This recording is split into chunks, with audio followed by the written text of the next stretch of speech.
Hi, I'm Jas Pullman. And I'm Aaron Salcido. Today, we're going to take a moment and look closely into the Carlisle Indian Industrial School.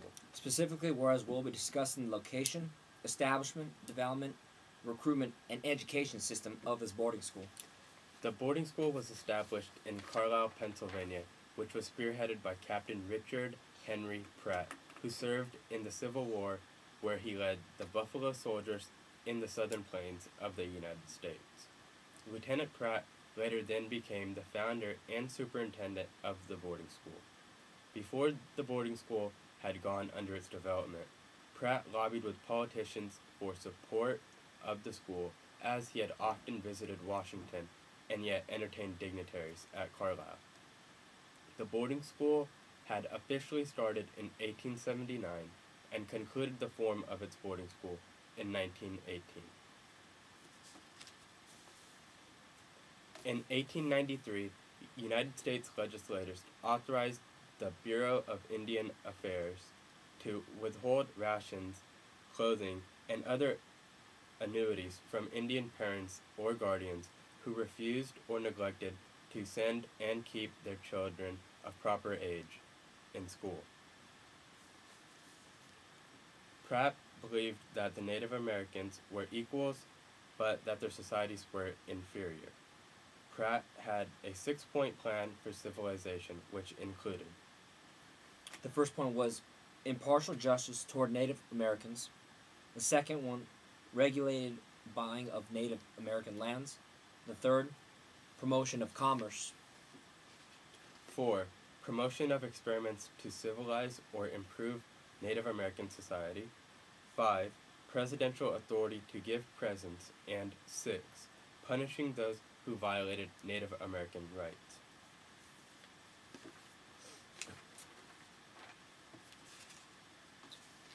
Native American children were enrolled into the boarding school from the extent of 3 to 10 years.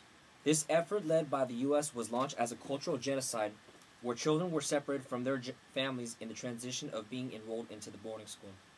Followed by the recruitment of the boarding school, many of the first young Native Americans volunteered themselves through the persuasion of Lieutenant Pratt.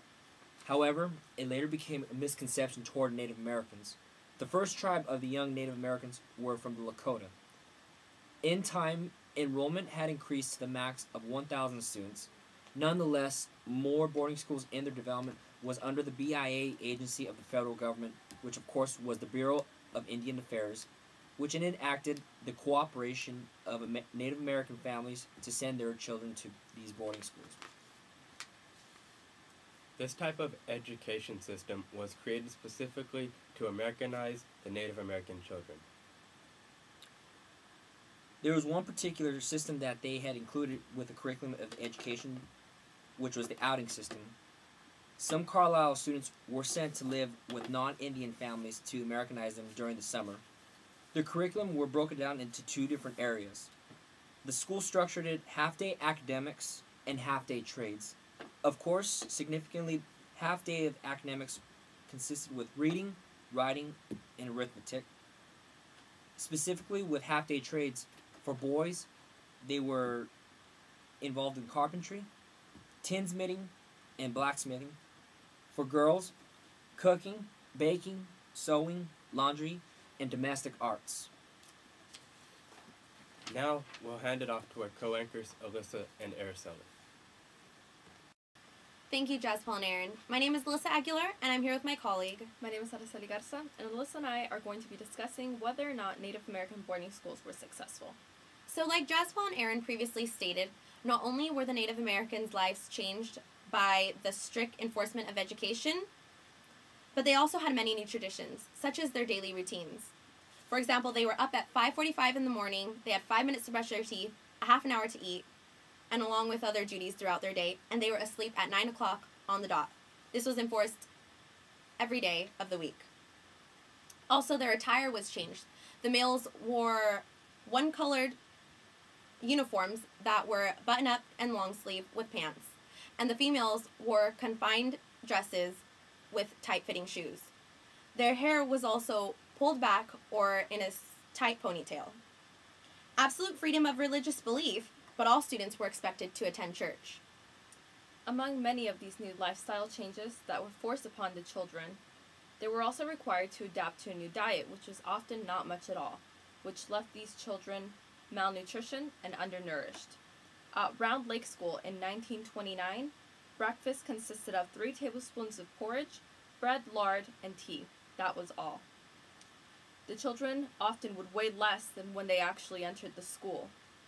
The Child Welfare League of America reported on average expense per white child in a residential institution could range anywhere from $313 to $541 annually. In 1928, Merriam report concluded that only as little as 9 cents a day were being spent on the Native American children in the boarding schools.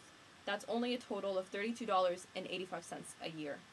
The government thought even that was too much money, and these children were also referred to as Uncle Sam's stepchildren. The quality of food was also a serious issue. There were many accounts of bug-bitten food and spoiled food, which concluded in the students becoming very ill. More serious problems were overcrowding in the dormitories and classrooms, lack of privacy for students, inadequate areas for study and recreation, unappealing meals, and rules that would often irritate the older students by their rigid enforcements. And this was not the only unhealthy mistreatment the children received, but their health was at risk the moment they came in contact with the non-natives. Some students were stricken with tuberculosis and smallpox. Others could not cope with severe stress of separations from their families or their tribes. Most children who got ill were sent back to their families, although some died at Carlisle boarding school, and they were buried there. Sicknesses were not the only reason some children passed away. Torture and abuse played a big factor. Some of the torturous things that the children had to go through were having sewing needles pushed through their tongues as soon as they were caught speaking Indian. At some schools, it was reported that 100% of the students were sexually abused, and oftentimes students showing signs of emotional distress, such as bedwetting, were often punished by having their faces rubbed in human excrement or being forced to parade around with wet sheets draped over their faces. This had many serious results for the Indians today. So, nearly 12,000 children attended Carlisle boarding school from all over the United States. Less than 8% graduated, and over 16% ran away. Now, in present time, this is what Native Americans have to cope with because of their experience at this boarding school. Lowered self-esteem, emotional numbing, somatic disorder, chronic depression and anxiety, often phobic, insomnia and nightmares, dissociation, paranoia, sexual dysfunction, heightened irritability, and the tendency to fly into rages. Suicide was also a big factor that they had to cope with. Victims of rape, torture, hostage taking, domestic violence, and child abuse.